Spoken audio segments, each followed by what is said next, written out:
Apare activarea simpatică în momentul în care apar amenințări. Vedem cum crește spike-ul ăsta de activare și aici e partea interesantă. Când sesizăm amenințări, se activează două structuri, una în emisfera dreaptă, una în stânga, vedetele neuroștiinței. Și acum intrăm un pic mai în profunzime ca să vedem de ce amenințarea are o componentă fiziologică foarte puternică, dincolo de faptul că există și efecte cognitive.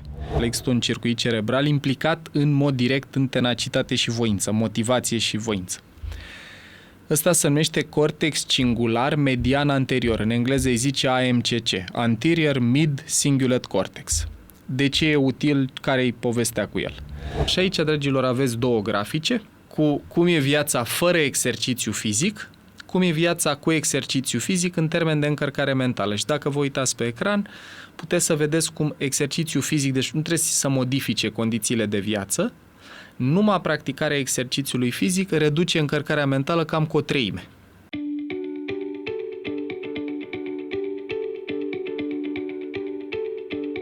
Salutare, prieteni! Am ajuns în sfârșit la o serie pe care mi-o doresc de ani de zile și mulțumesc celor de la EON că au avut disponibilitatea să ne sprijine în a face seria asta. Este o serie în care o să vorbim despre o pasiune pe care eu am de când eram în gimnaziu, de când eram copil, și respectiv despre un lucru pe care l-au în comun toți oamenii care au făcut într-un fel sau altul, în vreun domeniu sau altul, performanță. Și anume despre mișcare și despre sport. Ne-am dorit să pornim seria asta și să discutăm despre mișcare și despre sport dincolo de sportiv de performanță, dincolo de performanța sportivă în sensul clasic al cuvântului, așa cum ne-am obișnuit cu ea, și mai degrabă să vorbim despre beneficiile mișcării și sportului pentru performanță în viața de zi cu zi, pentru stare de bine, pentru a reduce stres și anxietate, pentru a îmbunătăți răspunsul imun, pentru îmbunătățirea performanței în a memora și a învăța lucruri și multe altele. Indiferent de domeniu sau industrie, vedem că oamenii care fac o formă sau alta de performanță sunt oameni care au practici constante de mișcare, chit că vorbim de oameni de business, chit că vorbim de artiști, chit că vorbim de cinematografie, chit că vorbim pur și simplu de oameni care vor să trăiască și mult, dar și bine. Și în contextul ăsta pornim seria Mișcare pentru viață, nu doar pentru performanță. Inițial ne-am gândit să-i spunem seria astea performanță prin sport, cum poți să ai parte de mai multă performanță cu ajutorul mișcării și a sportului, dar după aia ne-am gândit că cel mai potrivit ar fi să-i spunem mișcare pentru viață, mișcarea făcând parte din viața noastră și fiind lucru care ne face la propriu, după cum veți vedea în episodul ăsta introductiv, toată viața mai bună. În episodul introductiv o să vă fac cunoștință cu gazda seriei. Eu o să fiu o gazdă care apare din când în când. Avem o gazdă permanentă pe care abia aștept să vă introduc și o să ne uităm împreună la următoarele teme. O introducere în sistemul nostru nervos ca să înțelegem de ce și cum sistemul nervos a evoluat pentru mișcare. Teoria polivagală și răspunsul defensiv, deci să vedem care e legătura între momentele când noi ne simțim amenințați și cum sistemul nostru nervos s-a obișnuit să folosească de mișcare ca să gestioneze situațiile astea amenințătoare. O să ne uităm la ce ne spune cercetarea că ar fi legătura între mișcare și răspunsul imun, dacă mișcarea îmbunătățește sau, din contră, afectează răspunsul nostru imun. Mișcarea și importanța în a reduce încărcarea mentală și stresul. Mișcarea și performanța cognitivă, respectiv capacitatea noastră de a învăța și de a memora lucruri, mai ales după vârsta de 25 de ani. Și, în ultimul rând, mișcarea și legătura ei cu tenacitate, motivație și voință. Și pentru că sunt multe teme pentru care v-am pregătit și suport vizual, de asta avem laptopul aici ca să pot să vă sprijin în călătoria asta și cu slide-uri. Pentru că sunt multe teme, în episoadele următoare o să vedeți că avem și invitați, de cele mai multe ori sportivi care au făcut super performanță și din a căror viață, obiceiuri, copilărie și practici vrem să învățăm. Și pentru asta am alături de mine un la propriu prieten foarte, foarte bun, un cei mai apropiați prieteni ai mei, care va fi gazda seriei, respectiv Cosmin Leonte. Salut, Tov! Te pup, Tov! Bine ai venit și bine ne întâlnim. Te-am găsit și v-am găsit. bine ne întâlnim și în contextul ăsta. Exact. Dragilor, pentru cei care îl vedeți prima dată pe Cosmin, deși el face parte din echipa Mind Architect și se ocupă cu zona asta de mental coaching, chiar cu oameni care fac sport și nu numai, vă spun câteva vorbe despre el, de ce e relevant pentru serie, dincolo de prietenia noastră. Deci, Cosmin Leonte s-a apucat de sport la vârsta de 5 ani, specific s-a apucat de tenis la momentul respectiv. În paralel cu tenisul a făcut și judo vreo 2 ani, după care a participat la competiții naționale și internaționale în tenis până la vârsta de 16-17 ani și a venit alegerea între carte respectiv sport. Exact. A mai apărut și un context personal și anume diabet la 15 ani. Cu o probabilitate să-l fi făcut de 0,0. Destul de mică, da. Foarte mai ales mică. că erau analize la 3 luni, da, s-a întâmplat. S-a întâmplat și ai mers după aia la facultate în zona asta de finance, ai făcut economie la facultate, SEU, master exact, în master în investment Olanda, banking, parcă da, investment. Olanda. Ulterior, după licență și master, a început să facă tranziția spre sportul de anduranță și mie asta mi s-a părut foarte fain că, deși n-ai continuat cu tenisul, sportul a rămas parte din viața ta, cum a rămas și din a mea după anii de volei. Mai întâi participat la duatlon, 2-3 competiții și după aia triatlon. A participat la Half Ironman și a făcut parte dintr-o ștafetă la competiția de triatlon pentru promovarea sportului printre persoanele cu diabet. Thumbs up. Cum se cheamă echipa? Sports and Diabetes. Sports and Diabetes. Și după aia, de 10 ani în fiecare, asta mi se pare genial, de 10 ani în fiecare an își aleargă vârsta. Mulți înainte, la cât mai mult, să vedem pe la 90 ce facem. Exact, acolo sunt curios cum o să și cred că de la 40 încolo o să fie provocator. Exact. A avut o incursiune scurtă cu CrossFit-ul, mai ales cât ai trăit în Germania. Acolo Germania. A fost, da? Cred că a fost un refugiu foarte bun. În cariera corporate, care e cealaltă fațetă a vieții lui Cosmin, a lucrat în Austria, în Olanda prima dată, după aia în Austria, după aia în Germania și de câțiva ani s-a întors acasă la propriu și la figurat. Tenisul și sportul au continuat să fie o constantă. Asta e cumva și motivul pentru care am ales să facem echipă în seria asta, faptul că atât în viața mea, jucând volei dintre a 5-a între a 12-a, cât și în viața lui Cosmin, cariera cu tenisul, sau mă rog, activitatea sportivă în zona asta a tenisului și după aia sportul de anduranță, chit că profesional am mers în alte direcții, sportul a rămas parte din viața noastră, e ceva ce practicăm de mai multe ori pe săptămână și vrem să povestim cu voi despre de ce asta ajută și ceva ce am încurajat pe toată lumea, dincolo de beneficiile estetice sau astea strict de sănătate fizică. Ca să închei cu descrierea lui Cosmin, în prezent, pe lângă cariera mediu corporate în zona finance, în mediul multinațional, Cosmin lucrează de unde activezi de 14 ani. Pasiunea pentru sport te-a dus și în zona de mental coaching, tu ai formări similare cu ceilalți membri ai echipei Mind Architect. Mai multe detalii, dragilor, găsiți pe mindarchitect.ro la secțiunea echipă, unde Cosmin este prezent. Bun.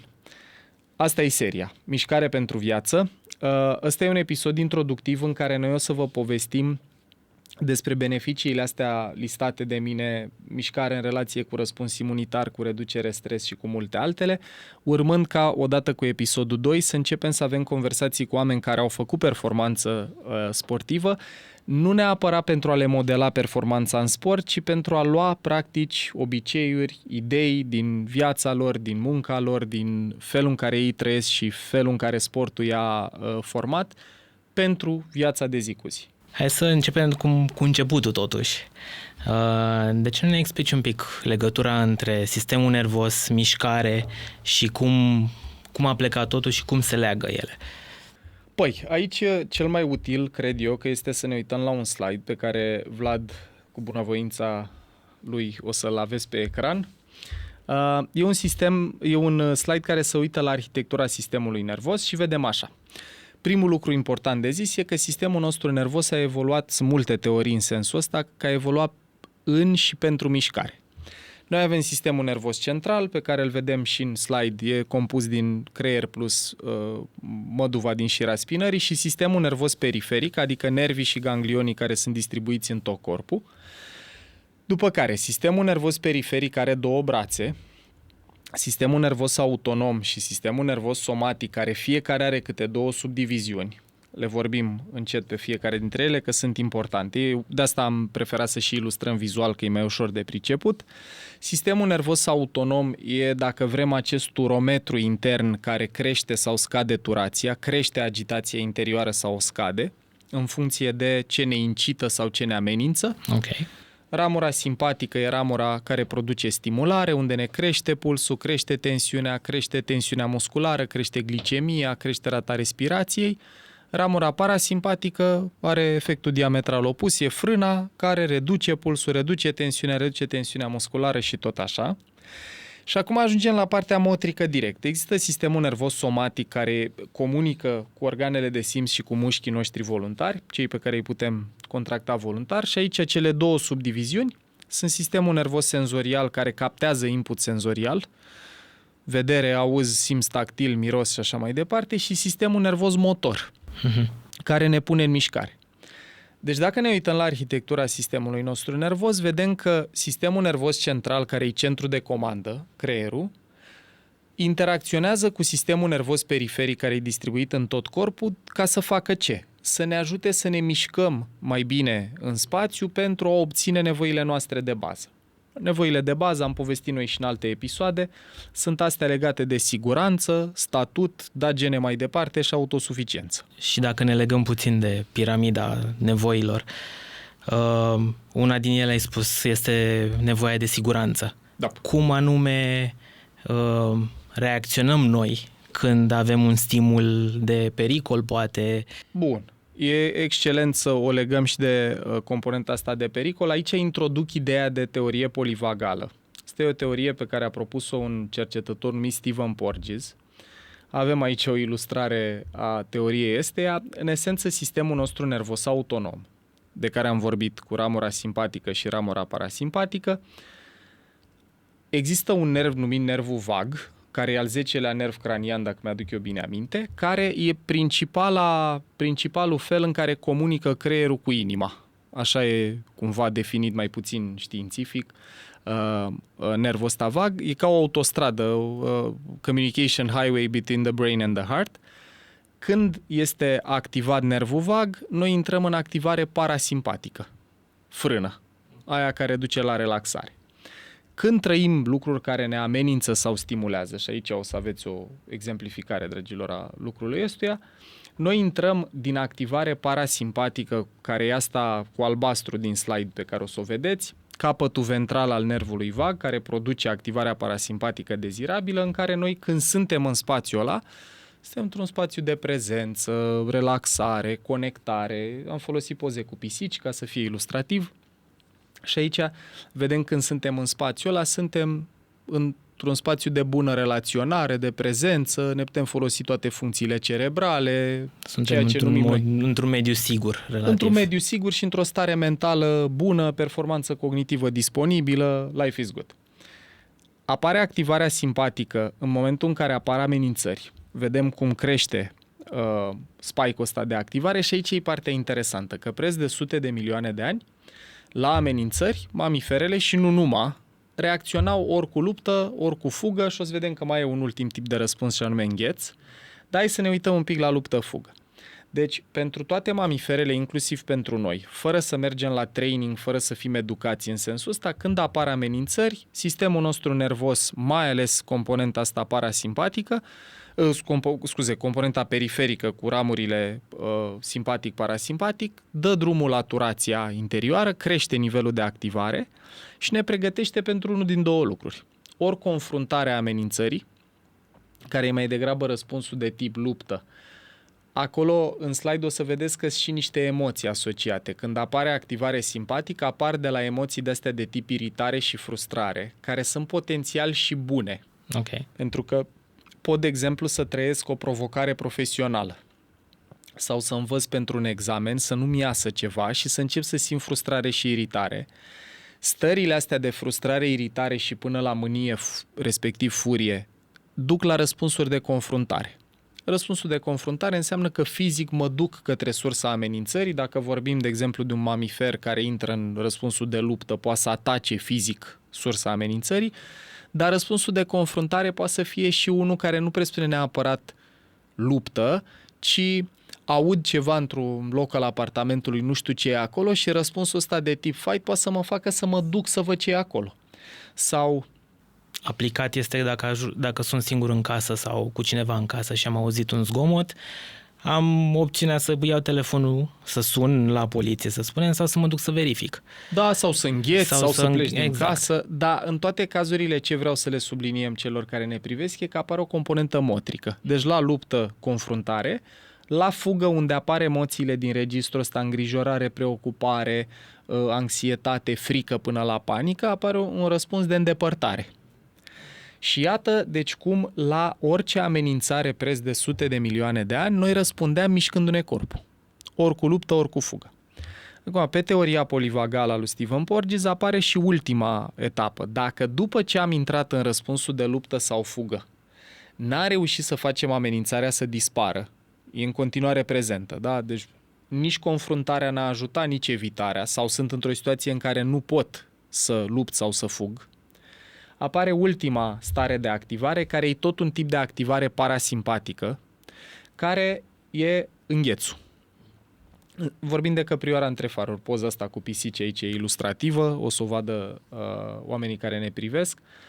În starea de îngheț, sistemul nostru nervos își dă seama că n-are nici cum să lupte, nici cum să fugă. Au eșuat tentativele astea sau n-au fost posibile. Sunt imobilizat, sunt prins, m-a prins tigru, sunt căprioara între faruri care când vede lumina venind către, sistemul ei nervos nu știe ce să mai facă și acolo apare colapsul. Înghețul poate să ducă la leșin sau la stări din registru imobilizare, paralizie, amorțeală, disociere, sentimentul de neputință. Okay.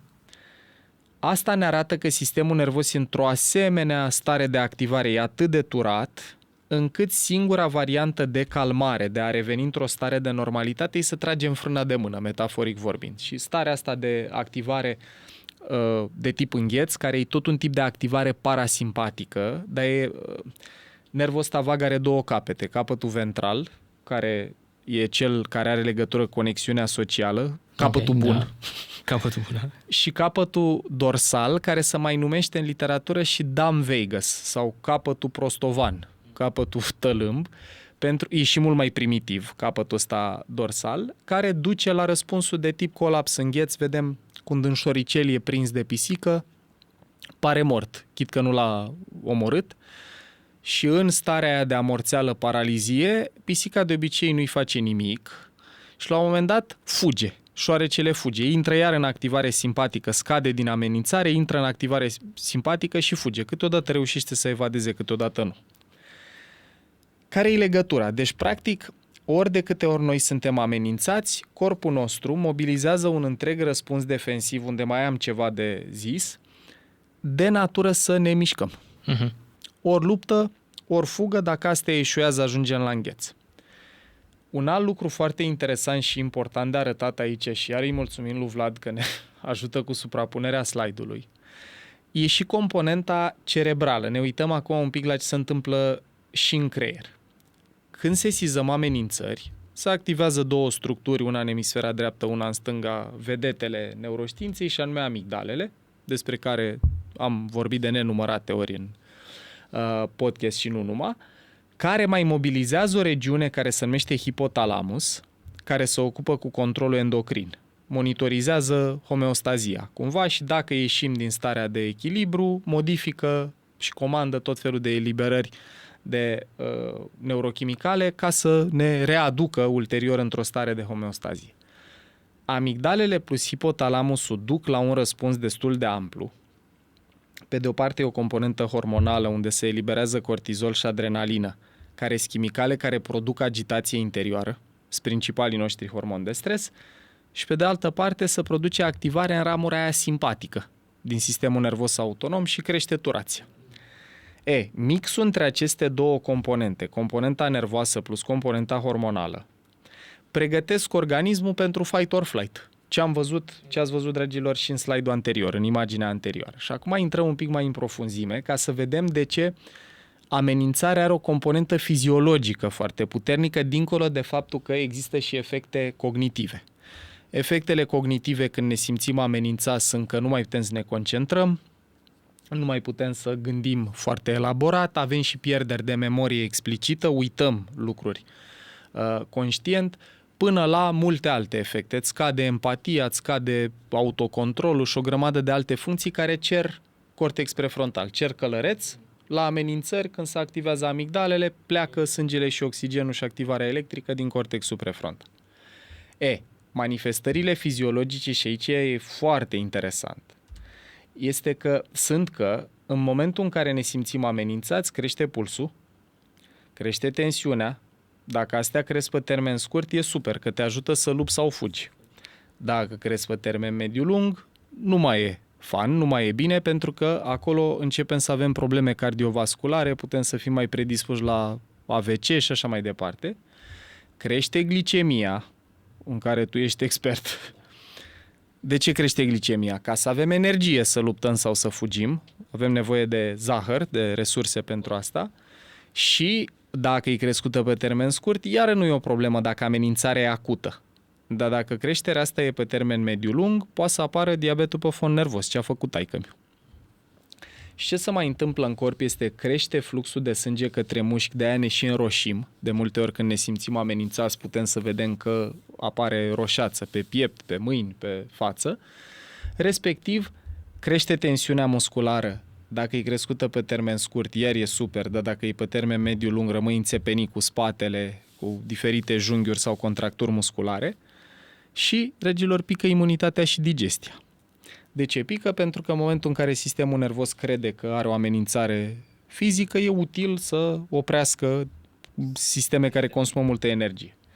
Dacă digestia și imunitatea sunt picate pe termen scurt, minute, ore, nu e o problemă. Dacă sunt picate pe termen mediu-lung, că trăim stres cronic, dacă pică digestia, face ulcer și gastrită, imunitatea de la răceli, la viroze, la lucruri de infecții virale, până la cancer.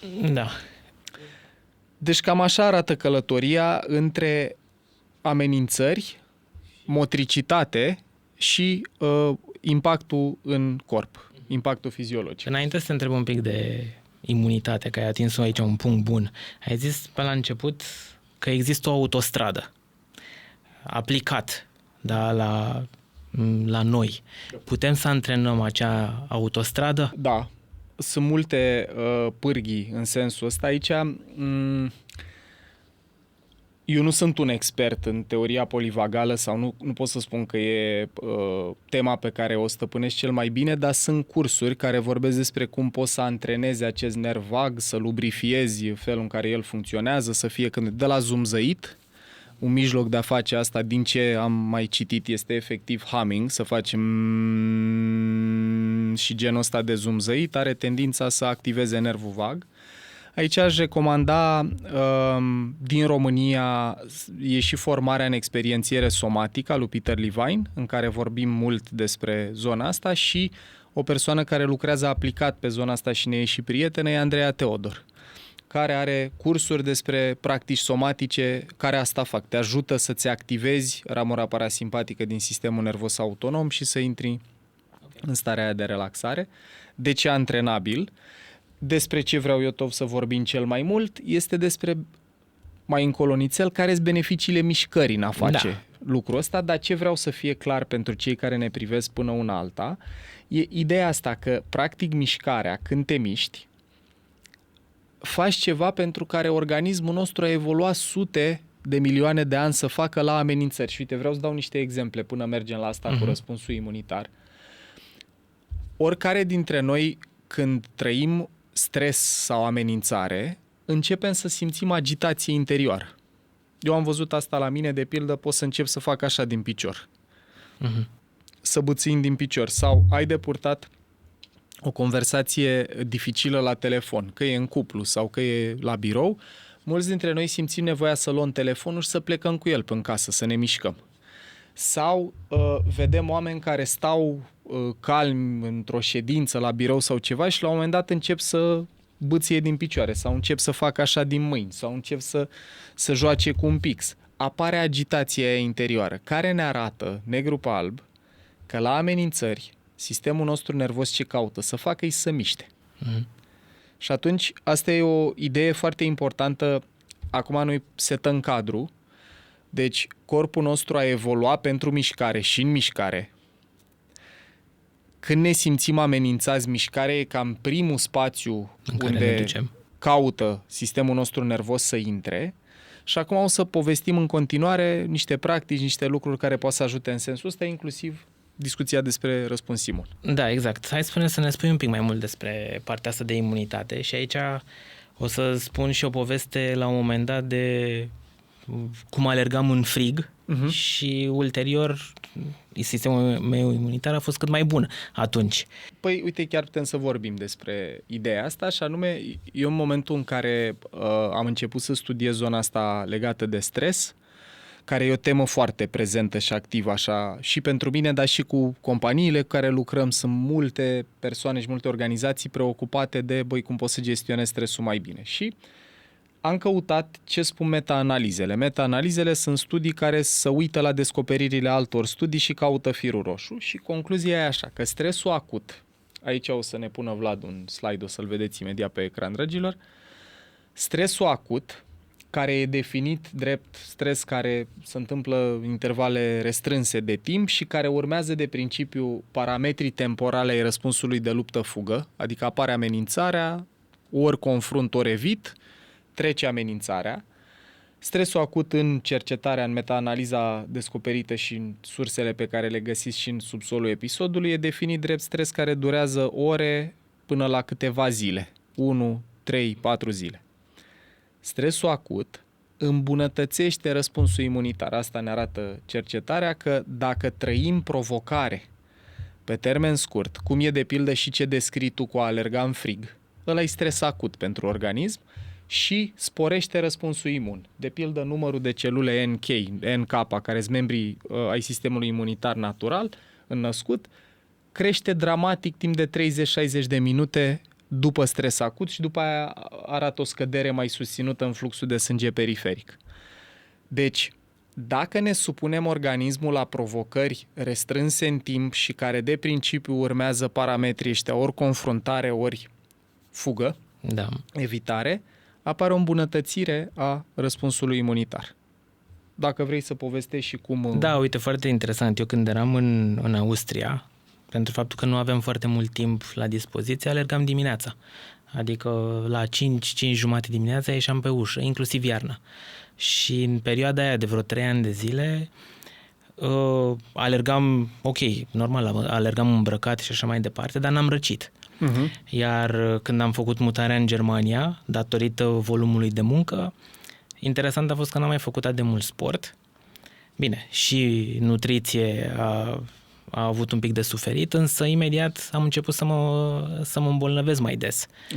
Mai luam o răceală, mai mă simțeam moale și așa mai departe.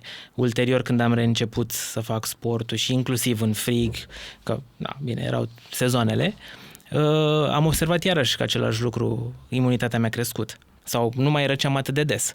După aia, când am revenit în țară și am avut o perioadă cu mai puțin sport, iarăși am observat când brusc mă îmbolnăveam mai des sau eram un pic mai sensibil. Deci la mine cel puțin am observat această corelație.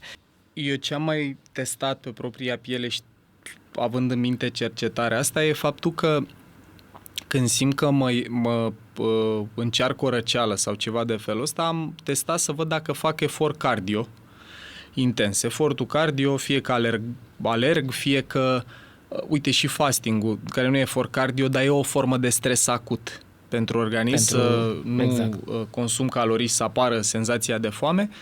Ce am observat e că dacă depun efort fizic intens, deci să fie efort cardio mai degrabă, care simulează răspunsul de fugă, nu se instalează răceala. Simptomele alea a doua zi, a treia zi s-au dus.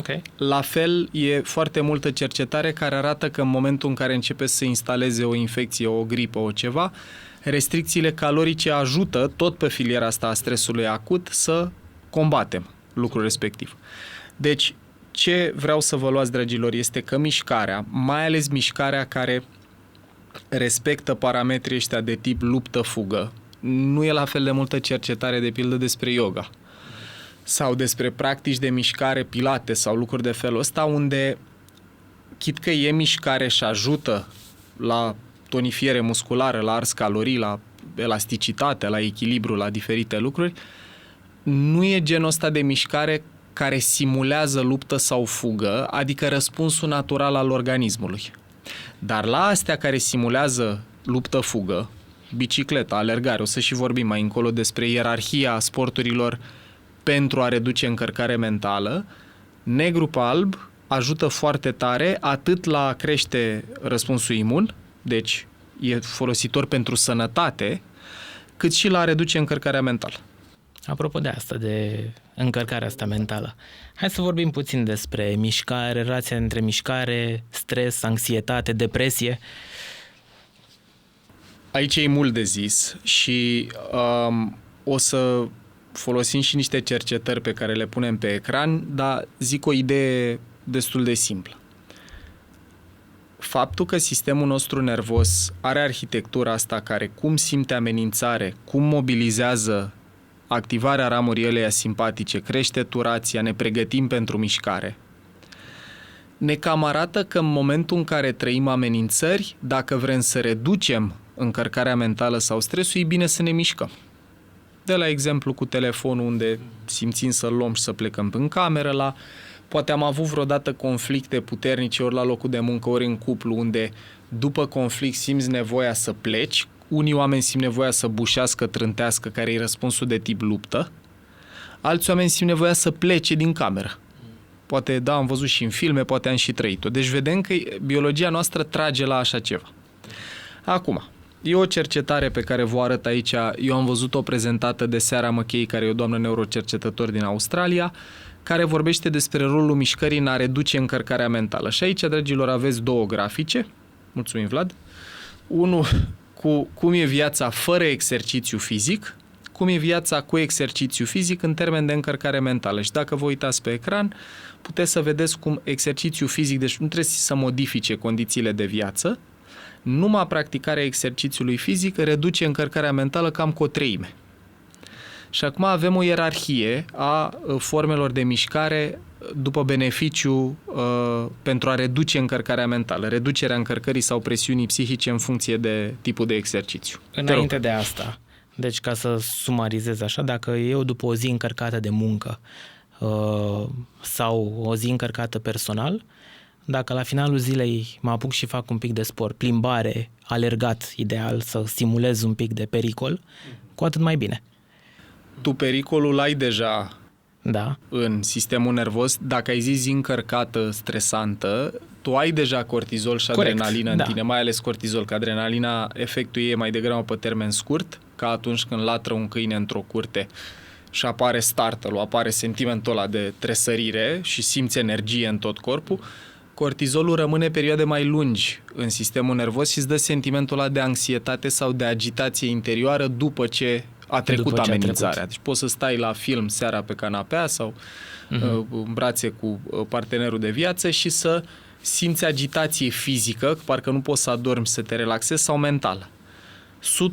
100% ce zici tu, Tov, dacă după stresor, muncă sau ce-o fi fost, trafic, ce vrei tu, faci o formă de mișcare care respectă ideal răspunsul luptă-fugă, dar o să vedem imediat în ce vară că nu e neapărat doar despre luptă-fugă, se reduce încărcarea mentală. Okay.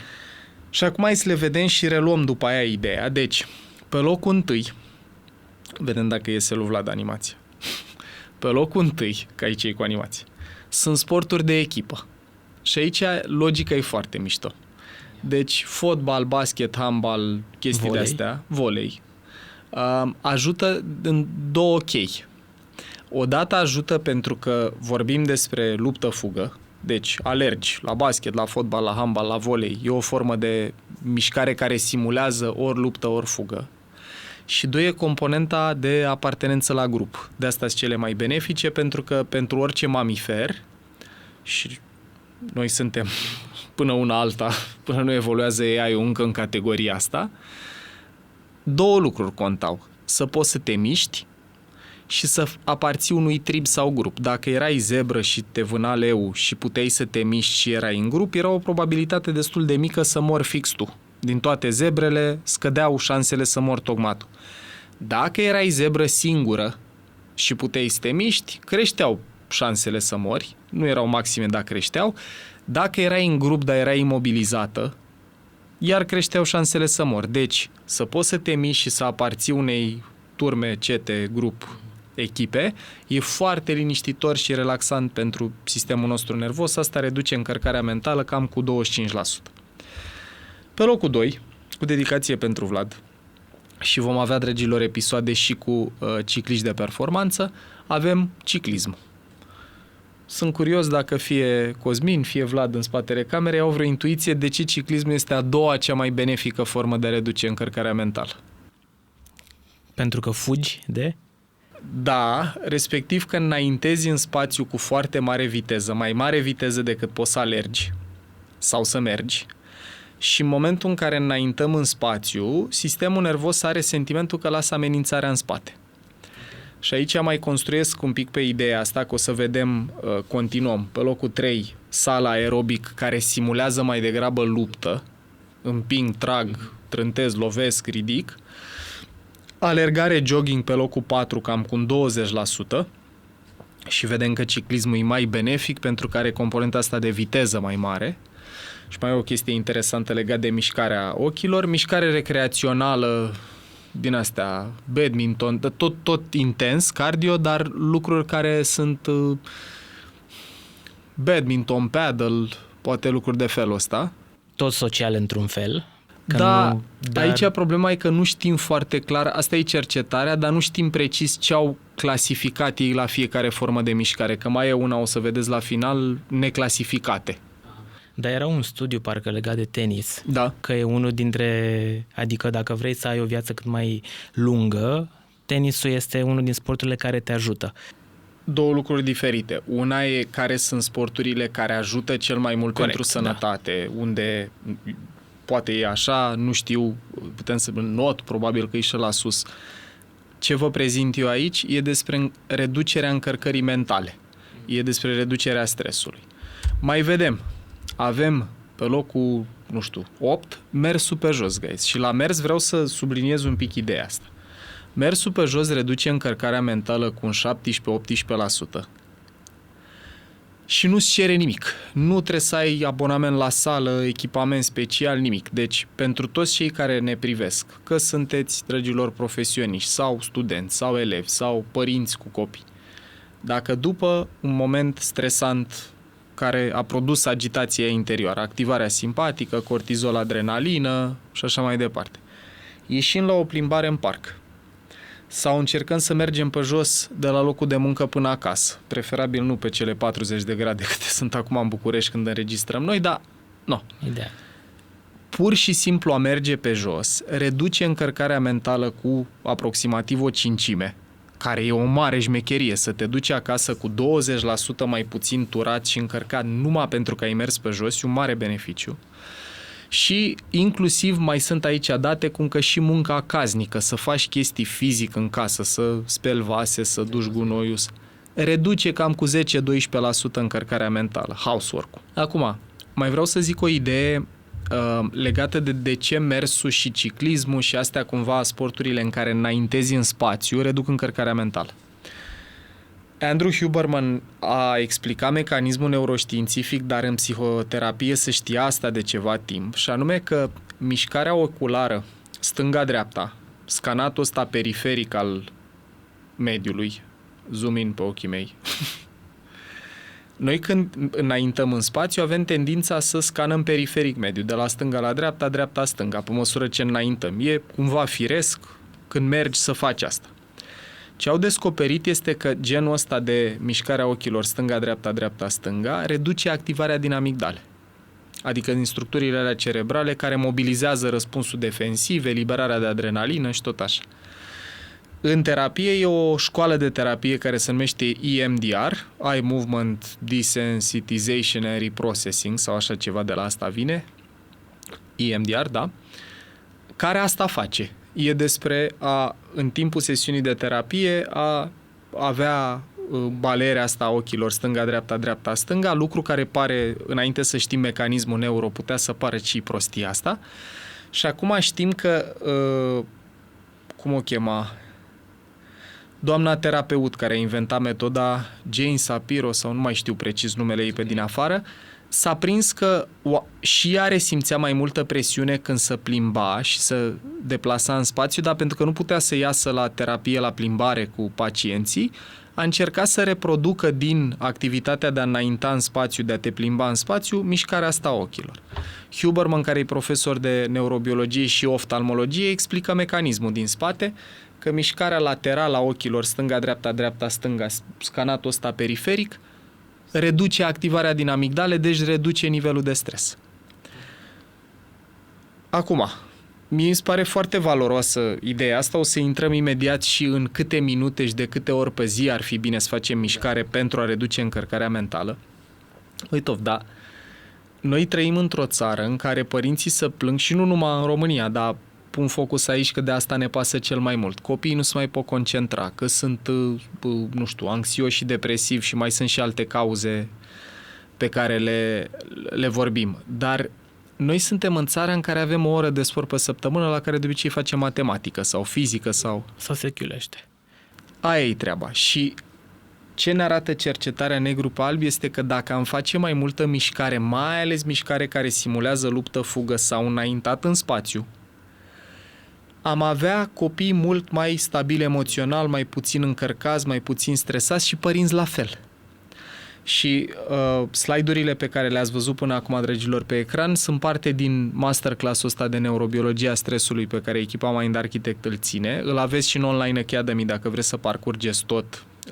E programul din Academia Online. De ce fac trimitere la el? Pentru că în momentul în care vorbim lucrurile astea cu oameni, fie că sunt din companii sau din alte locuri, zic, bă, exact, așa e. Eu după ce mă mișc, mă simt mult mai bine. Dacă fac o plimbare în parc, mi-e mult mai bine. Mai e o componentă de zis aici, neuro, ultima, și anume că sporturile astea care scresc pulsul tare, eliberează și endorfine, mobilizează eliberarea de endorfine. Endorfinele sunt morfina pe care o produce propriul corp, care are tendința să anestezieze, să mascheze, să atenueze și durere fizică, dar și durere emoțională. Morfina te ajută să te simți mai bine pur și simplu, ori de aici și ideea asta de runner's high sau sevrajul maratonistului, tu știi mai bine că tu ai făcut anduranță, Vlad la fel. Vlad, exact. Ajută, adică se simte, cum ai zis tu, se simte runner's high-ul ăla. Care vine după efort. Vine după duș. După duș, da. Să suflă din spatele camerei. Vine și, nu știu, eu o simt și în timpul lui. Da? Dar după aia este exact. Tot organismul tău este încă prezent acolo, mult mai prezent decât înainte și clar te menține încă. Deci, vrem mai puțin stres, mai puțină încărcare psihică, mișcare. Ce fel de mișcare? Astea. De la sporturi de echipă, ciclism, alergare, sală, până la mers pe jos, care ajută și el. Acum, până mergem la capitolul următor, mai vreau să vă zic două idei, și anume tot din cercetarea asta prezentată de Sarah McKay, de câte ori și cât timp. Hai cu cât timp prima dată. Pe media sporturilor studiate, și le aveți aici în ecran animate frumos de Vlad, avem următoarea concluzie. Intervalul optim pentru a reduce încărcarea mentală e de aproximativ 45 de minute. Deci că vorbim de mers, la mers e foarte interesant că undeva între 30 și 60 de minute intervalul optim. Eu zic și la persoana întâi aici, în perioade foarte încărcate. Uite, în luna mai a anului ăstuia am avut curs, cred că în fiecare săptămână, și a fost atipică luna asta. Mi-am propus după anul de pauză să nu mai am multă încărcare, am reușit în toate lunile, mai puțin în mai. Iar în pauzele de masă de la curs, tocmai că mă simțeam foarte agitat, erau multe lucruri, multe mail-uri, rămăsesem în urmă cu lucruri, mâncam și după aia 30, 45, 60 de minute în funcție de cât de repede mâncam, mergeam.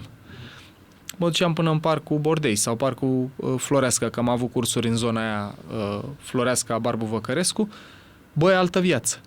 După, simțeam mai multă relaxare și fizică și mentală și pot să spun că în cel mai groaznic an din viața mea, jumătatea lui 2022, jumătatea lui 2023, în afară de somn, care a ajutat mult și ăla și probabil că e pârghie și cea mai importantă în fața presiunii mentale, în fața stresului, mișcarea a fost a doua. Ce vreau să scot în evidență pentru cei care ne privesc e că dacă nu țin timp performanță sportivă, băi, și 30-45 de minute de mișcare, indiferent de forma ei, la ciclism după 30-45 de minute tot scade, e foarte interesant că la ciclism nu crește. La sporturile de echipă, idealul pare să, după cum vedem și noi la paddle, e cam la o oră jumate, două. Dar chiar și acele 30-45 de minute super benefice pentru a reduce încărcarea mentală. Și acum ultima întrebare, de câte ori? Frecvența optimă pentru exercițiu fizic, tot așa pe media sporturilor studiate, este de 3-5 ori pe săptămână. Acum, aud dialogul interior al oamenilor care ne privesc, care zic să faci, bă, tu sport de 5 ori pe săptămână, că tu ai timp, că... Guys, nu vorbim despre a merge la sală neapărat de 5 ori pe săptămână sau a merge, nu știu, într-un cadru organizat, să joci fotbal sau mai știu eu ce de 5 ori. Probabil pentru mulți oameni care mai au și familie și muncă e dificil. Dar 3 iterațiile astea, de 3 ori pe săptămână să mergi pe jos 45 de minute sau să ai 2 drumuri la sală și poate o activitate cu copilul, cu partenerul de viață, să faci o formă de mișcare, că e not, că e paddle, că e tenis, că e ceva. Dacă înțelegem că mișcarea nu este despre ars calorii și făcut mușchi cu precădere, e despre sănătate psihică în primul rând și o să vedem imediat și performanță cognitivă. Da. Poate o prioritizăm diferit. Eu uitându-mă la toată cercetarea asta și citind și multe biografii, Da. Steve Jobs, Elon Musk, nu știu, Ariana Huffington și mulți alții, băi, toți oamenii care au făcut super performanță în ceva, fac sport, fără excepție. Și când zic care au făcut super performanță, mă refer că sunt oameni care au și o oarecare doză de stabilitate psihică, de capacitate de concentrare, de atenție, deci nu vorbesc despre faptul că sunt niște oameni minunați neapărat, dar toată lumea care e și bine cu sine, dacă mă gândesc și la Andrew Huberman, de pildă, care pe lângă activitatea de la Stanford, pe lângă podcast, mișcare. Lex Fridman, care face judo. Până și David Goggins, care, Vlad, aici de față, este David Goggins-ul echipei. Până și el, care a avut o copilărie și o viață foarte dificilă, refugiul, cum să zic, mecanismul de coping mai degrabă sănătos, să zicem, pentru el, a fost mișcarea, ultra-anduranță. Așa că discuția asta nu este despre a deveni sportiv de performanță, nu este despre a ne face abonament la 5 săli și a nu merge la niciuna, e despre, băi, dacă n-am timp pentru nimic altceva, măcar alea 45 de minute mers pe jos odată la 2 zile, cel mult, acolo, every other day, ar ajuta enorm. Aici o paralelă în lumea corporate și când am mai interacționat eu cu diversi directori, toți ziceau că mișcarea este bună și că it keeps them sane, într-un fel. La propriu. Chiar acum o săptămână, tot așa, cineva ne-a spus că asta trebuie să facă. Mi-ai ridicat o minge mișto la fileu. Da. Ca la volei. Exact. Până trecem la memorie, performanță cognitivă și altele, mai vreau să zic o cercetare. Mi-am notat-o aici în documentare, dar am uitat să o zic. Să dau și sursa, unde am auzit eu asta prima dată. Am auzit-o și la Huberman. Nu mai țin minte pe din afară unde am auzit-o prima dată.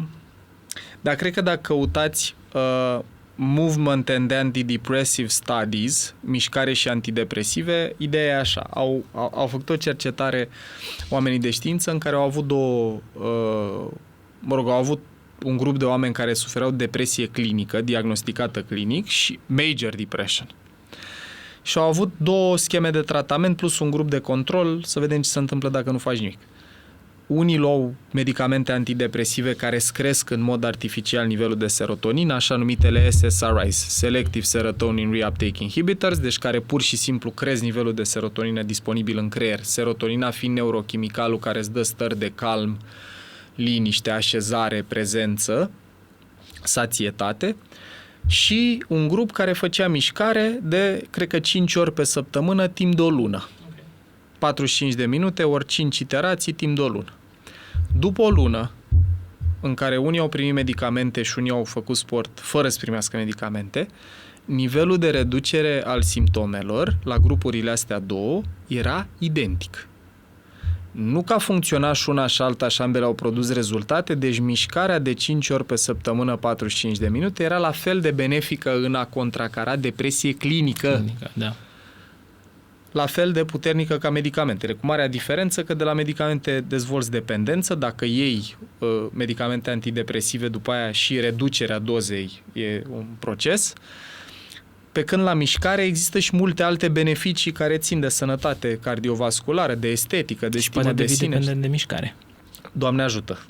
Nu părea să ducă la dependență, dar dau și exemplul ăsta. Deci, pe lângă cercetarea de la Sarah McKay, există și studiul ăsta, o să mă străduiesc să-mi aduc aminte care e sursa precis, rolul mișcării asupra combaterii sau ameliorării simptomelor de depresie. Bine, mi se pare că toată informația asta este super disponibilă, o vedem și anecdotic așa de la directorii de care vorbeai tu, la experiența mea în anul dificil despre care am vorbit în sezonul 10 din Mind Architect, până la toți oamenii pe care îi admirăm pentru vreo formă de performanță în viața lor, vedem că asta e foarte prezentă, mișcarea e foarte prezentă. Eu sunt exemplu. Iată, din spatele camerei, spuneți mai tare, vă rugăm. Eu am ieșit din depresie făcând mișcare. Iată, da, deci Vlad, care a intrat în depresie tot pentru că nu putea să facă mișcare, a ieșit din depresie făcând mișcare și cred că este underused, este o parte din viața noastră pe care am asociat-o atât de mult cu educația fizică, aia de la școală, în care te duci să faci sport pentru estetică, pentru calorii, că pierdem din vedere cât de benefică e pentru sănătatea noastră psihică. Și mai zic o chestie pe care e tot anecdotic, nu știu dacă s-a studiat, dar băi, când ai un copil care se joacă afară, e mult mai user-friendly decât dacă stă în casă pe telefon sau tabletă sau dacă nu se mișcă. De obicei se joacă ori pe stradă sau într-un parc cu alți copii. Da. Când era cu alți copii, deci componenta socială. Exact. Nu stă cu ochii să obțină gratification. Gratificare, recompense instantanee. Imediată. Și spun asta și pentru părinți că dacă vrem să avem copii mai atenți, mai docili, mai stabili emoțional, dincolo de, nu știu, terapie sau habar n-am, alte lucruri pe care le facem, mișcarea e prima linie de apărare. Somnul și mișcarea sunt cele mai importante două pârghii și ar fi grozav să le integrăm, să reconsiderăm despre ce e mișcarea de fapt. Am vorbit despre a reduce stres, despre îmbunătățirea răspunsului imun, am vorbit că corpul nostru a evoluat în și pentru mișcare. Haideți să mergem către îmbunătățirea părții cognitive și performanței acolo. Aici, ce vreau eu să vă prezint, e ideea asta destul de clară, care vine și de la Stanislas Dehaene, care a scris How We Learn, cum învățăm, și de la Andrew Huberman, care are multe episoade despre învățare, și de la cursul Memory Across the Human Lifespan, memoria parcursul vieții oamenilor al lui Steve Jordans, care spune așa, că în momentul în care trecem de vârsta de 25 de ani, învățarea cere niște pași pentru că porțile astea ale plasticității sinaptice nu mai sunt la fel de deschise ca înainte de 25. Okay.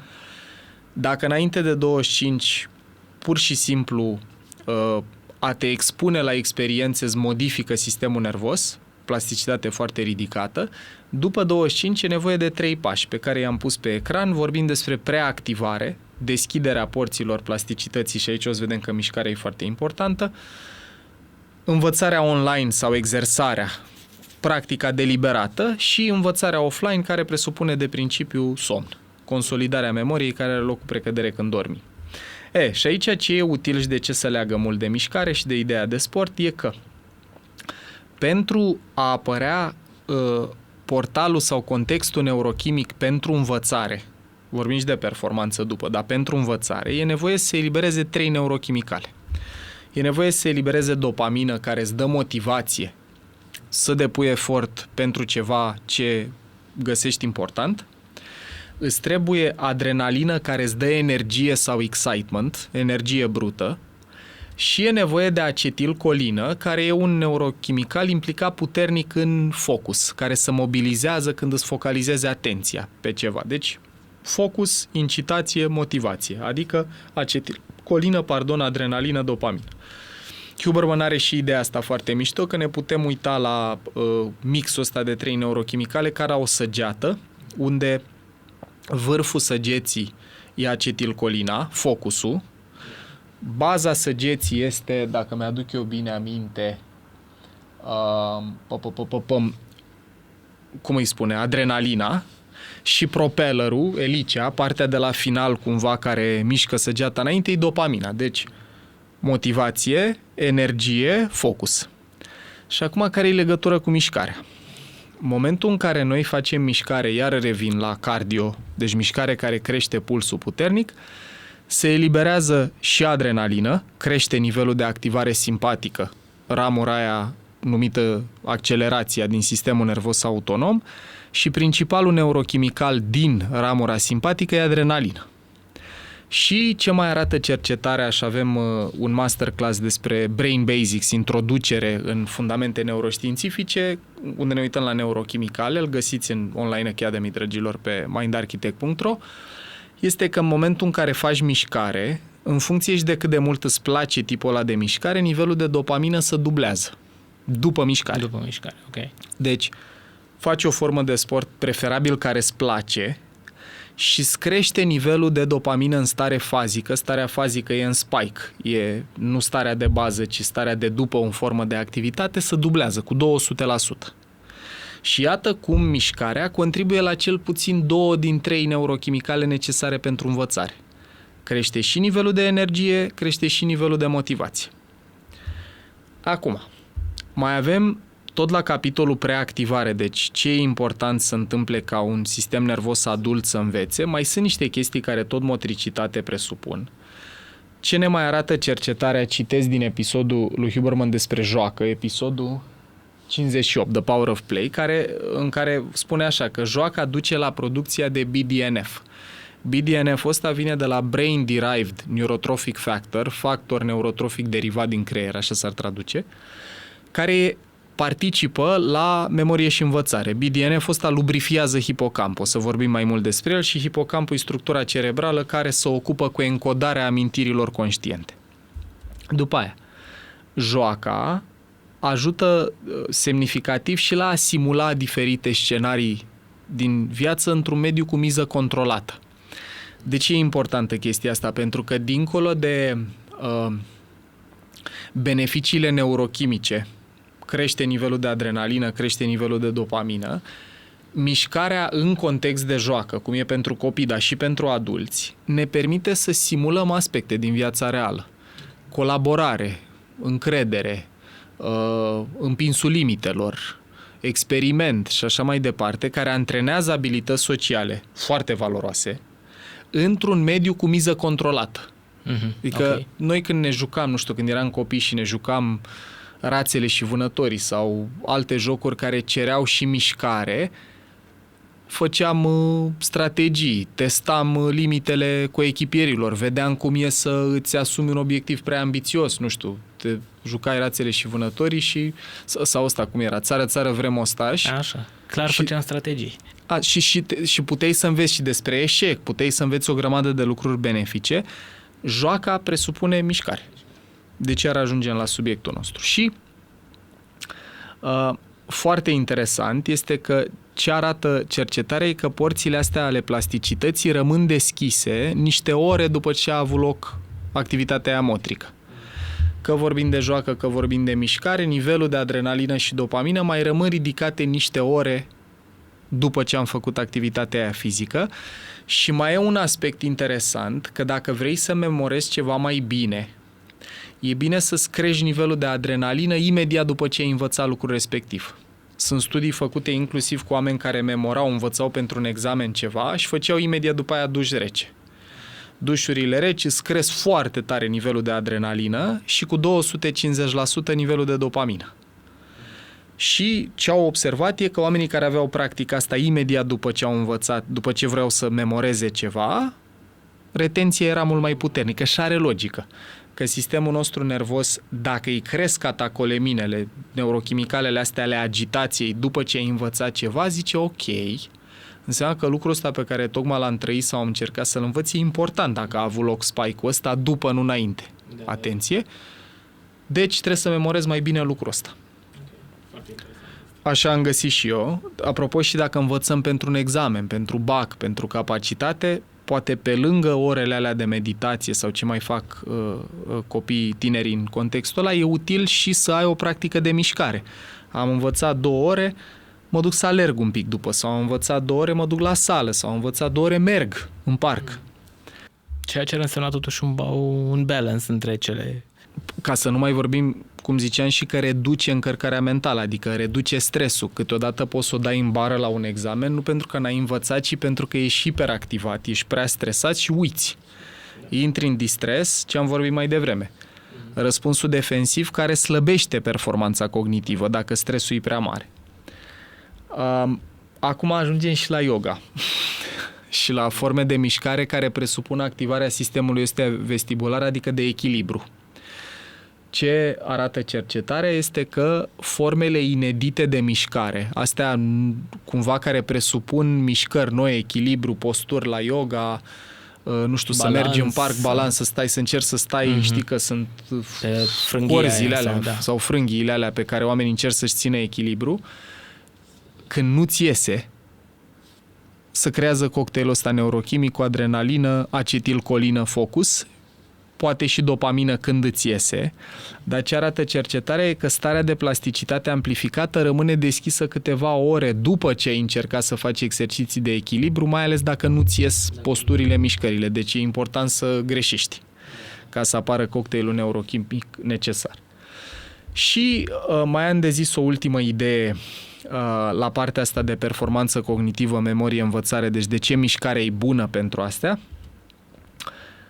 În momentul în care facem mișcare cardio-intensă, ziceam, crește secreția de BDNF, Brain Derived Neurotrophic Factor, care ajunge în hipocamp și ajută la dezvoltarea de noi celule cerebrale, niște neurogeneză în hipocamp, nu foarte multă, dar ajută. Am zis asta că participă la neurogeneză și exercițiile fizice cu precădere, cele care cresc pulsul, potențează, upregulate, cresc eliberarea acestei substanțe și cercetarea arată în egală măsură că animalele care aleargă mai mult au mai mulți neuroni în hipocamp. Okay. Deci vedem că mișcarea mai are încă un beneficiu foarte direct în performanță cognitivă. Mai ales în lumea în care trăim noi, fiecare dintre noi avem nevoie să învățăm permanent. Că ești student, că ești elev, că ești profesionist în mediul business, învățarea continuă e must, e obligatorie. Și iată cum mișcarea sprijină inclusiv componenta asta. Foarte interesant asta. Înainte, mai am un punct de vorbit. Să ne spui un pic de motivație. Și cum mișcarea te poate ajuta sau invers, motivația să faci mișcare este legată. Da. Noi am povestit și uite, slide-urile alea le am în memorie, nu le am în deck, dar o să le pună Vlad și pe alea. Noi am vorbit și în alte episoade din Mind Architect, ca să faci ceva greu, e nevoie de 2 neurochimicale care să circule în sistemul nervos. Adrenalină, care îți dă energie, și dopamină, care îți dă motivație. Să perseverezi, să continui când e greu. Acum, ambele, am zis că se eliberează când facem mișcare. Când faci mișcare, îți crește pulsul, deci crește nivelul de adrenalină, reduce și îmbunătățește și răspunsul imun pe calea asta. Exact. Și dopamina, în funcție și de cât de mult îți place forma aia de mișcare, am zis crește cam cu 200%. Acum, ideea aici e foarte importantă. Vorbim mai multe, dar mă concentrez un pic pe zona neurochimică. De aici poate să apară 2 mixuri între chimicalele astea 2.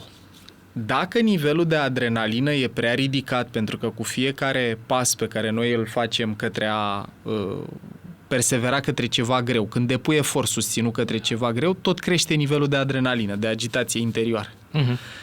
Noi avem în trunchiul cerebral, în spatele capului, un fel de senzor, o structură care monitorizează nivelul ăsta de adrenalină din creier. Okay. Și când simte că s-a atins un threshold, o bornă, cum să-i zicem, un nivel, critic. Un punct critic, e ca o siguranță care oprește efortul.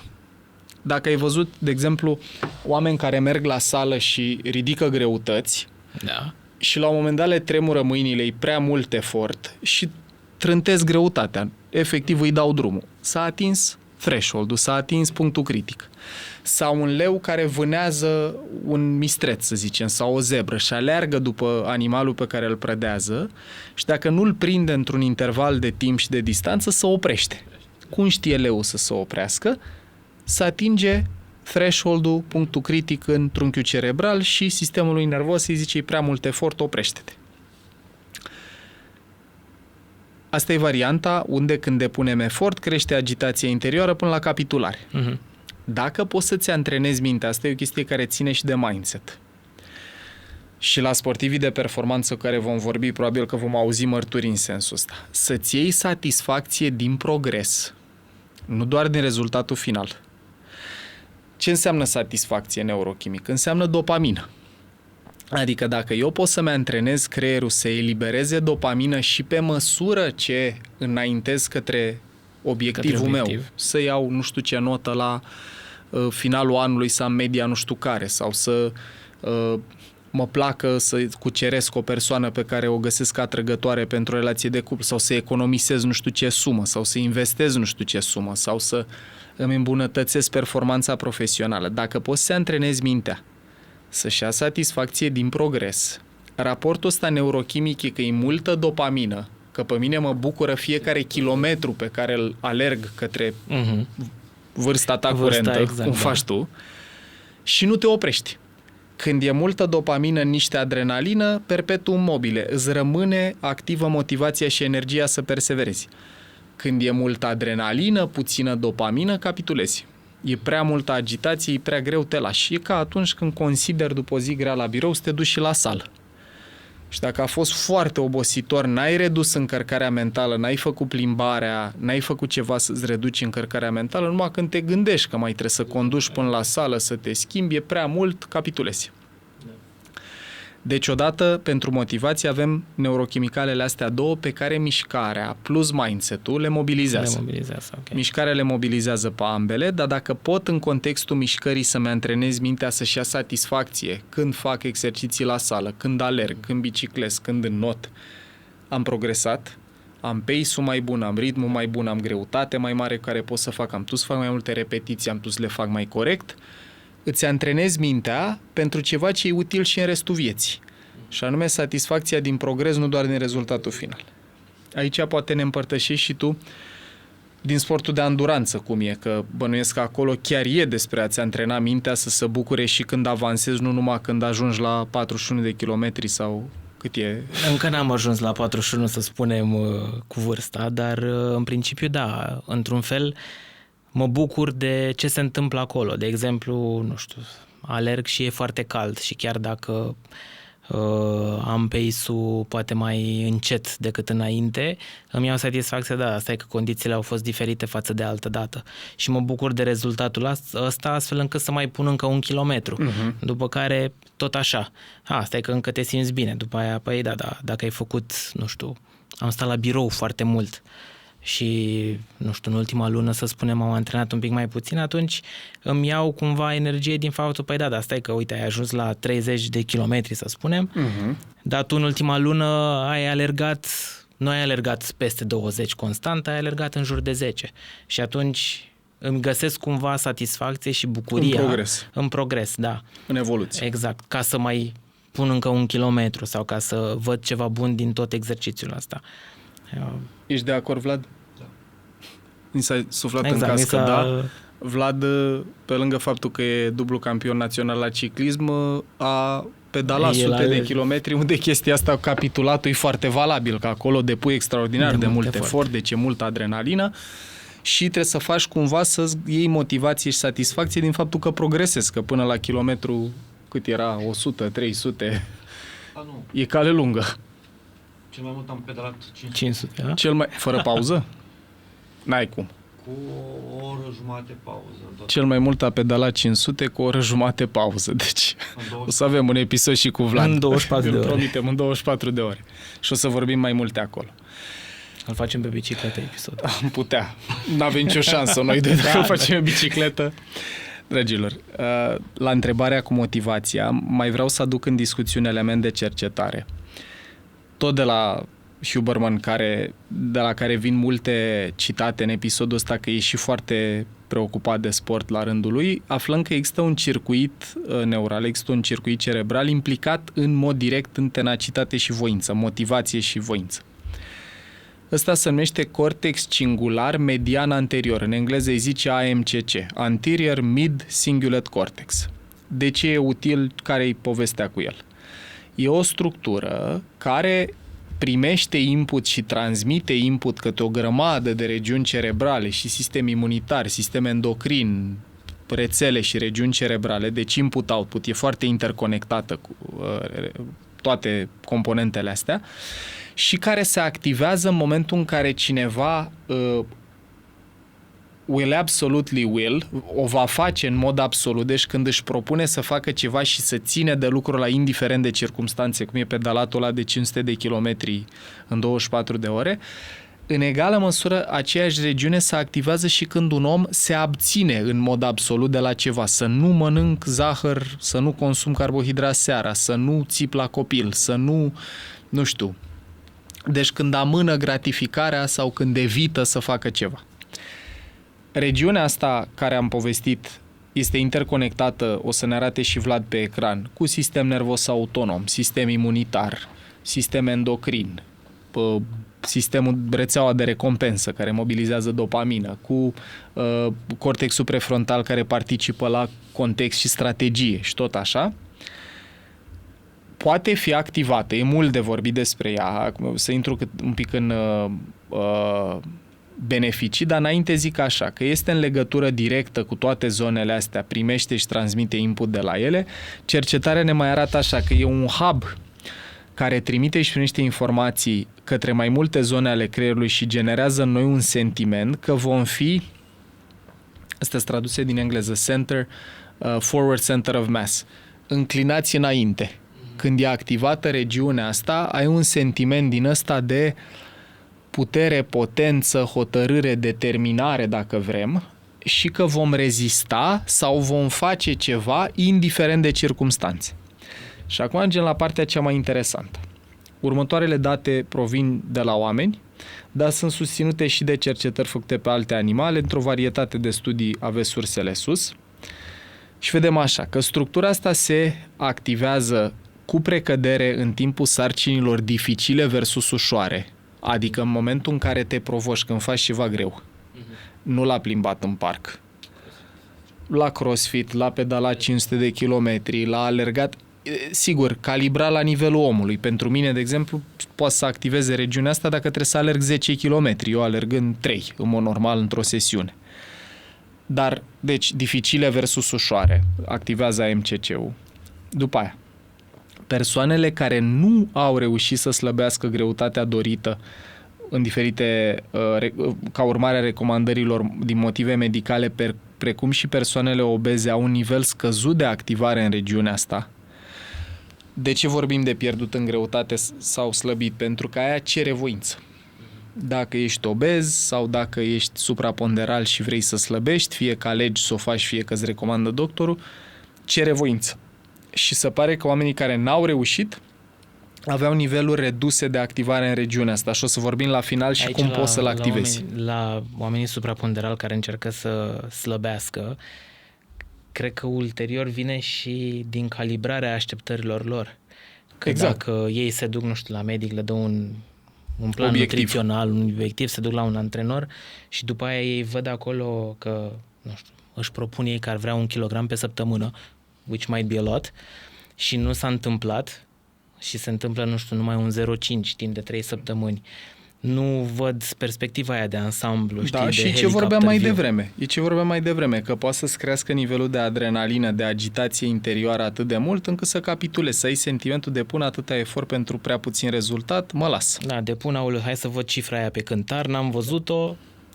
Aici iară, de la Andreea Teodor, care are programe și în zona asta de mâncat emoțional, până la multe alte resurse. Noi nu suntem experți în losing weight, dar vedem legătura asta că la o activitate care cere voință, cercetarea arată că oamenii care nu prea reușeau să o ducă la bun sfârșit aveau niveluri scăzute de activare în regiunea asta cerebrală. Apoi, persoanele care țin diete cu succes arată niveluri crescute de activare spontană în regiunea asta și atunci când li se oferă mâncare, în special mâncare cu gust sau miros bun și trebuie să reziste, nivelurile de activare în AMCC cresc. Mai vedem așa. Pe măsură ce îmbătrânesc, mai ales între 60 și 90 de ani, există o reducere a volumului în mai multe regiuni cerebrale și în special în asta, cu excepția cazurilor în care oamenii depun efort proactiv pentru a preîntâmpina asta. Și vedem că în a doua parte, în a patra parte a vieții sau în iarna vieții, 60-90, degradarea cerebrală la nivel fizic duce și la niște manifestări corporale, astea comportamentale. Faptul că ne e mai greu să ne ținem de ce ne propunem, mari majorități. Faptul că ne e mai greu să învățăm lucruri noi care cer preactivare, ce vorbeam noi mai devreme, și iată că vedem legătura cu structura AMCC. În cazul vârstnicilor există o categorie de super agers, cum să numesc eu, categorie de persoane care la 60 de ani au performanța cognitivă a unor oameni de 30-40 de ani. În cazul acestor persoane care sunt numiți super agers, volumul AMCC rămâne crescut și când îmbătrânesc. Deci se pare că inclusiv la performanță cognitivă la bătrânețe, structura asta contează super mult. Și mai avem cercetări, sunt multe aici. Persoanele care suferă leziuni ale AMCC prezintă niveluri ridicate de apatie, depresie și nivel redus de tenacitate și motivație, indiferent de activitatea lor profesională, indiferent despre ce e vorba. Persoanele care manifestă niveluri ridicate de performanță academică la mai multe materii prezintă o stare de conectivitate ridicată a AMCC cu alte regiuni în comparație cu indivizii cu rezultate slabe, deci o legătură super directă cu performanța academică pentru toți oamenii preocupați de asta. Mai avem persoanele depresive, depresie majoră diagnosticată clinic, vorbim aici, sau persoanele care manifestă mai multă apatie, prezintă activitate scăzută în regiunea asta, deci știi ce ziceam în cercetarea cu depresia. Mișcare 45 de minute de 5 ori pe săptămână timp de o lună, mobiliza AMCC-ul care pare că când e activat contribuie la a reduce simptomele depresiei. Oamenii care exprimă multă neajutorare învățată. Ideea asta a lui Martin Seligman, că oamenii care sunt supuși la experiențe adverse și care au sentimentul că nu prea reușesc să le facă față, învață learned helplessness, că sunt neajutorați, că sunt neputincioși. Asociate convingerea că indiferent ce fac, rezultatul nu va fi ce-mi doresc eu, manifestă niveluri mai scăzute de activitate în AMCC. Și acum ajungem la o parte super interesantă pe care vreau să o prezint și pe asta. Mi-a plăcut mult ideea asta în podcast la Andrew, când participanții au mers în context de laborator și au avut regiunea asta stimulată electric. Da. Și doar regiunea asta, deci foarte precisă stimularea, au zis așa: că simțeam că ceva era pe cale să se întâmple și citez din participanți ca și cum ar fi o furtună în depărtare și știu că trebuie să intru în ea și în același timp simt că îi pot face față. Asta e componenta asta de a avansa, a persevera, du-te către. În egală măsură, ceva nu neapărat bun e pe cale să se întâmple, alt participant, dar știu că trebuie să adun resurse și să rezist și sunt încrezător că pot rezista. Deci componenta aia de I absolutely will, I absolutely won't. Ca să testeze că nu e întâmplare, acest lucru nu s-a întâmplat când cercetătorii le-au spus participanților că le stimulează cortexul cingular medial anterior, Dar, de fapt, nu s-a întâmplat asta. Asta era grupul de control sau testul. Da. Și subiecții, în situația asta în care li s-a zis că e stimulat AMCC-ul, dar nu era, au zis nu simt nimic pe cale să se întâmple, nu simt absolut nimic. Și acum ajungem la legătura cu mișcarea, că nu întâmplător am vorbit atât despre regiunea asta în episodul nostru despre mișcare pentru viață. Exercițiu fizic și mișcarea corpului activează AMCC-ul. Când ne mobilizăm sau forțăm să ne mișcăm corpul, deși n-avem chef, deci fix în momentele când n-avem chef să ieșim la mișcare, alergare, sală sau altceva, activăm și mai mult AMCC-ul, pentru că el se activează mai ales când faci lucruri pe care nu vrei să le faci sau lucruri care cer mult efort. Deci, pentru structura asta care participă la motivație per ansamblu, la niveluri ridicate de energie, tenacitate, voință, la niveluri scăzute de depresie, la capacitatea de a te ține de diete, deci la toate lucrurile citate mai devreme, mișcarea mobilizează structura asta. Ce o demobilizează, sau până acolo, mai e activat și atunci când ne propunem să facem ceva, cum ar fi să citim, să scriem, să planificăm, și se activează și mai mult când întâmpinăm rezistență, deci la sarcini grele. Când îți propui să faci ceva ce tot amâni, n-ai chef, you push through, te cumva nu forțezi neapărat, dar mobilizezi să o faci, apare mai multă activare în regiunea asta. Și ce o afectează, că aici vreau să încheiem în nota asta. Avem un episod de 2 ore pe subiectul ăsta în sezonul 11, o să apară, dragilor, la finalul lunii decembrie 2024. Multitasking-ul media, adică mixul între smartphone-uri și social media, conduce la scăderea materiei cenușii din cortexul cingular anterior, din ACC, care e structura mai mare, din care face parte și AMCC-ul ăsta de care tocmai vorbim. Deci mișcarea îți crește pe ansamblu motivația și voința, consumul de smartphone și social media îți reduce fizic materia cenușie din regiunea asta care participă la motivație, la empatie, la controlul atenției, nu doar la tenacitate și voință, ce am zis până acum. Deci, într-un fel, dacă eu vin de la muncă, după 2 ore de condus, și îmi găsesc toate scuzele să nu mă duc să fac un pic de mișcare, și înlocuiesc cu social media, mă adâncesc... E dublu minus. Exact, e dublu minus. Mă adâncesc pe o pantă din ce în ce mai negativă. Și aici am mai putea vorbi mai mult decât am vorbit despre mișcare. Repet, vă rog și vă invit să urmăriți episodul despre social media și impactul asupra dezvoltării psihice și cerebrale. E episod în podcastul Mind Architect, nu în serie pe YouTube.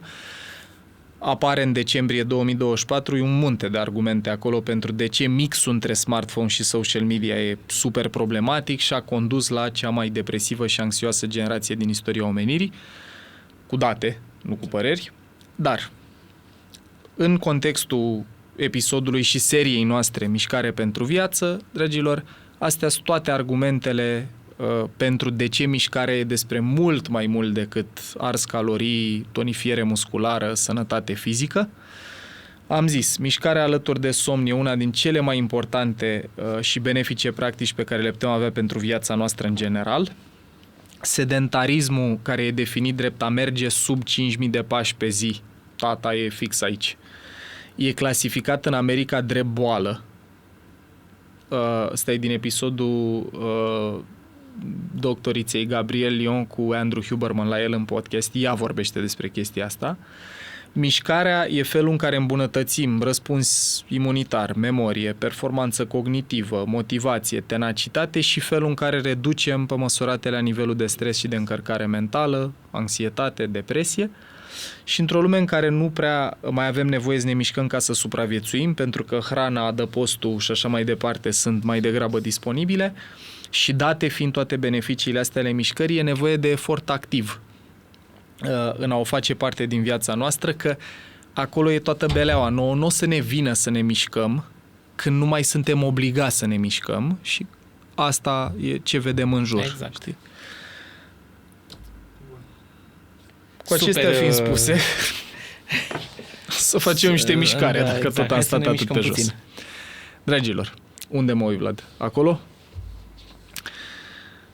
Cosmin, gazda permanentă a seriei Mișcare pentru Viață, Paul, gazda ocazională a seriei esteia. În episoadele următoare urmează să ne întâlnim cu niște campioni olimpici, mondiali, naționali, oameni de care cel mai probabil ați auzit, cel puțin de unii dintre ei, din discipline sportive diferite, unde, având fundamentul ăsta neuroștiințific și toată cercetarea și toată știința prezentată în episodul ăsta, de aici înainte vrem să vă expunem la poveștile de viață ale unor oameni pentru care sportul e sinonim cu stilul de viață, sportul a fost cariera lor, sportul e, în cazul unora dintre ei în continuare, felul în care activează și chit că sunteți sportivi de performanță, că sunteți antrenori de fitness, personal trainer, că sunteți pur și simplu persoane care vreți să trăiți mai bine, sperăm ca seria asta Mișcare pentru Viață, pentru care încă o dată mulțumesc EON că ne-ați sprijinit în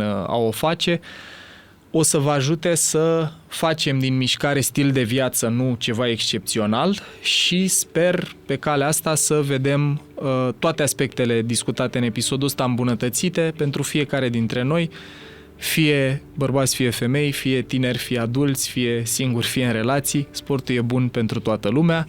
Mulțumesc, Cosmin, mulțumesc Vlad, la mișcare, iubiți!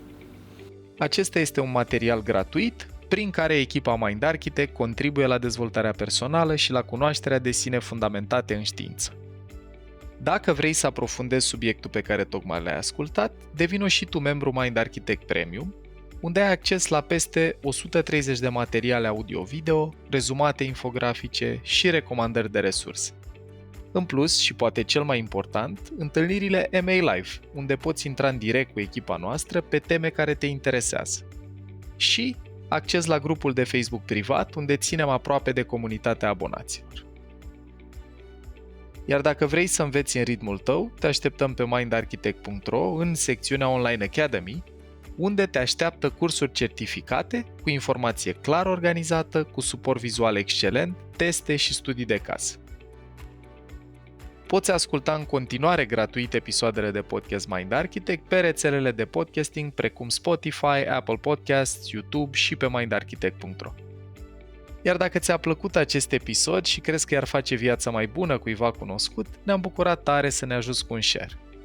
Conținutul Mind Architect nu este destinat și nici nu trebuie interpretat ca fiind utilizabil pentru a diagnostica, trata, atenua, vindeca, preveni sau un alt mod a fi utilizat pentru orice boală sau condiție medicală.